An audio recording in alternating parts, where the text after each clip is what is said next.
Moment de choc à Bruxelles. La super-arme de Moscou change tout. L'OTAN en tremble, et c'est encore gentiment dit. Ce qui se discute actuellement à huis clos à Bruxelles et à Washington ne sonne pas seulement comme de la panique, c'est de la panique. Et la raison en est simple, Vladimir Poutine a encore mis quelque chose sur la table, quelque chose que l'Occident... Moment de choc à Bruxelles. La super-arme de Moscou change tout. L'OTAN en tremble, et c'est encore gentiment dit. Ce qui se discute actuellement à huis clos à Bruxelles et à Washington ne sonne pas seulement comme de la panique, c'est de la panique. Et la raison en est simple, Vladimir Poutine a encore mis quelque chose sur la table, quelque chose que l'Occident adore tourner en ridicule, jusqu'à ce qu'il soit trop tard. La nouvelle génération de super-armes russes, avec en première ligne le missile de croisière Burevestnik. En allemand Sturmvogel, cela sonne poétique, mais c'est une déclaration de guerre et pas n'importe laquelle. Car ce qui a été présenté ici n'est rien de moins qu'un monstre à propulsion nucléaire doté d'une portée face à laquelle toute la défense antimissile de l'OTAN ressemble à une plaisanterie. 14 000 km, c'est ce que l'engin aurait accompli lors du dernier vol d'essai. 14 000, la moitié du tour du monde en une seule fois. Et tout cela grâce à une propulsion nucléaire qui le rend presque invisible au système radar. Mais bien sûr, les analystes typiques de l'OTAN, les plumitifs des vieux médias et les clowns de l'audiovisuel public ont d'abord éclaté de rire. Typique de la Russie. La technologie ne tiendrait de toute façon pas debout. Oui, amis de la pensée critique. C'est exactement ce qu'ils ont dit mot pour mot. Mais maintenant, et ce n'est pas une blague, un document secret de l'OTAN affirme la manœuvrabilité et la portée du système posent d'immenses défis aux structures de défense existantes. En clair, l'OTAN ne sait pas comment arrêter ce truc, et comme si cela ne suffisait pas, le même document évoque aussi le prochain cauchemar russe pour l'OTAN Poséidon. Cela sonne comme un dieu grec, et ce n'est pas totalement faux. Il s'agit d'une torpille sous-marine autonome, dotée d'une charge nucléaire conçue pour anéantir des régions côtières entières grâce à un tsunami artificiellement généré. Pas de la science-fiction, mais un véritable programme d'armement russe, opérationnel d'ici 2030 au plus tard. Et le plus effrayant selon l'OTAN, il manque des systèmes anti-torpilles capables de lui opposer ne serait-ce qu'une résistance minimale. Salutations douces à tous ceux qui, en entendant le mot démocratie, ne pensent pas aussitôt à la censure et qui se demandent sérieusement comment il est possible que nous injectons année après année des milliards dans cette alliance militaire qui semble n'être désormais réglée que sur la communication et l'idéologie tout en ignorant totalement la réalité stratégique. Car que se passe-t-il réellement en ce moment ? Pendant que l'UE wokisée se préoccupe de toilettes inclusives, ruine son économie et continue de s'impliquer avec zèle en Ukraine, la Russie construit méthodiquement sa supériorité nucléaire. Et oui, il faut simplement le dire, clairement Poutine fait ce qui est stratégiquement logique. Dissuasion, projection de puissance nette. Et pendant ce temps, l'OTAN avance à l'aveugle dépense des centaines de milliards et découvre soudain « Oups, notre défense antimissile ne sert à rien ». Selon les propres avertissements de l'OTAN, le Burevestnik sera opérationnel dans 2 à 3 ans prêt au lancement, et cela depuis des plateformes mobiles. Ce qui signifie que personne ne sait d'où il viendra, personne ne sait quand il décollera, ni même si l'on pourra l'arrêter. Cela reste totalement incertain. Et nous n'avons même pas encore parlé du nouveau missile de moyenne porté Oreshnik. Lui aussi développé par la Russie, déjà testé en Ukraine avec une portée allant jusqu'à 5500 km. Et pouvant être équipé d'une ogive nucléaire.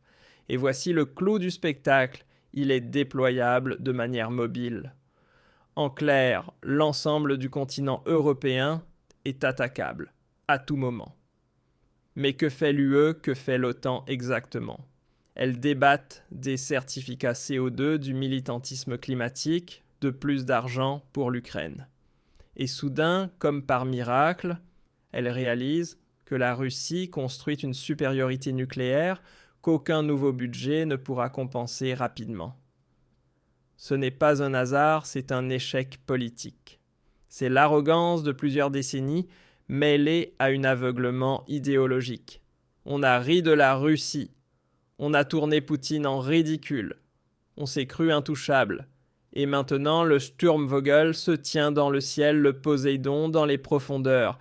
Et soudain, le quartier général de l'OTAN devient parfaitement silencieux. Et ce n'est que le début. Très courte interruption pendant que tu regardes cette vidéo. Le gouvernement prépare des mesures qui te concerneront, que tu le veuilles ou non. La question est, as-tu un plan? Si ce n'est pas le cas, clique sur le lien sous cette vidéo. Notre nouveau système de préparation aux crises t'explique exactement comment te protéger juridiquement, financièrement et concrètement avant que la prochaine grande mesure n'arrive. Ceux qui d'ici 2026 ne seront pas préparés n'auront à s'en prendre qu'à eux-mêmes. Mais mes amis, ce n'est de loin pas tout, car la plus grande faiblesse de l'OTAN n'est pas la technologie, c'est la surestimation de soi. Pendant des décennies, les armées occidentales se sont reposées sur leurs prétendus avantages high-tech.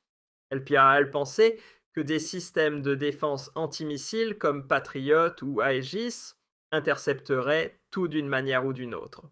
Mais face au nouveau système de Poutine, face à un engin volant comme le Burevestnik, capable de passer par le pôle Nord, de changer constamment de trajectoire et d'être propulsé par l'énergie nucléaire, ces systèmes sont tout simplement aveugles. Et que fait-on dans une telle situation? On minimise. Publiquement, ils font semblant que tout cela n'est pas bien grave. Mais en interne, la maison brûle, selon le document de l'OTAN ayant fuité la confiance dans la capacité de défense propre est profondément ébranlée. Rien d'étonnant car tandis que la Russie teste, développe, réarme et réfléchit de manière stratégique, l'Occident s'enlise dans des guerres idéologiques internes qui n'ont absolument rien à voir avec une politique de sécurité. Et qu'en est-il de l'Allemagne? Qu'en est-il du chancelier Merz qui serait censé incarner un tournant sécuritaire? Que vient-il réellement de Berlin, à part des formules creuses sur la capacité de défense? Rien. Car dans les faits, la Bundeswehr reste une armée en ruine et les quelques milliards dépensés en plus se perdent dans la bureaucratie et un système d'acquisition inefficace. Pendant ce temps, la Russie investit délibérément dans la dissuasion nucléaire, non pas comme une gesticulation menaçante, mais comme un équilibre stratégique. Et cela ne doit pas être oublié. Il ne s'agit pas ici d'attaque, mais de défense, de dissuasion. Et si l'on regarde les choses objectivement, ce n'est pas si déraisonnable que cela.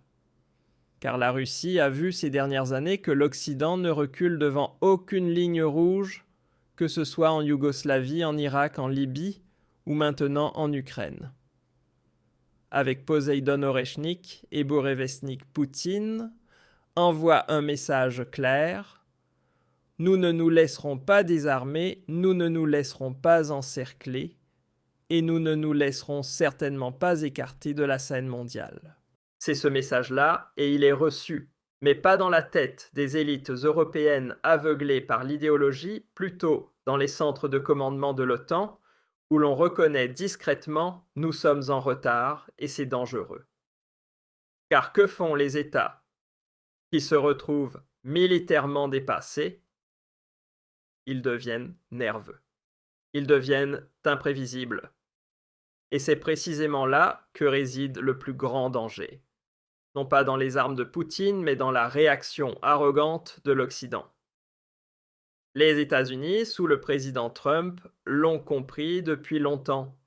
Et il n'est pas surprenant qu'ils réarment massivement, qu'ils inondent les industries de l'armement de contrat à plusieurs milliards. Et qu'il exerce simultanément une pression accrue sur l'Europe. Car Trump le sait. Si l'Europe continue de rêver, elle périra.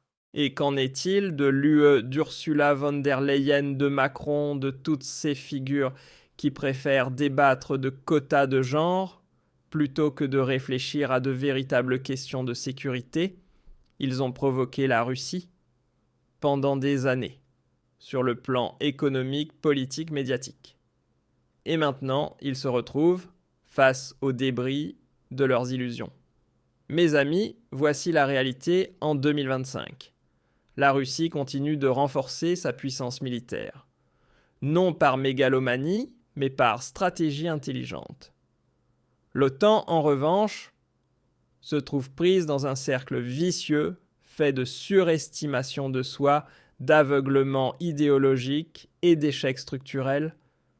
Et c'est précisément pour cette raison, et tout le monde devrait l'avoir compris, qu'il tremble face aux nouvelles superarmes de Poutine, face à Poséidon, à Oreshnik, au Sturmvogel, et peut-être aussi devant la prochaine étape que la Russie entreprendra.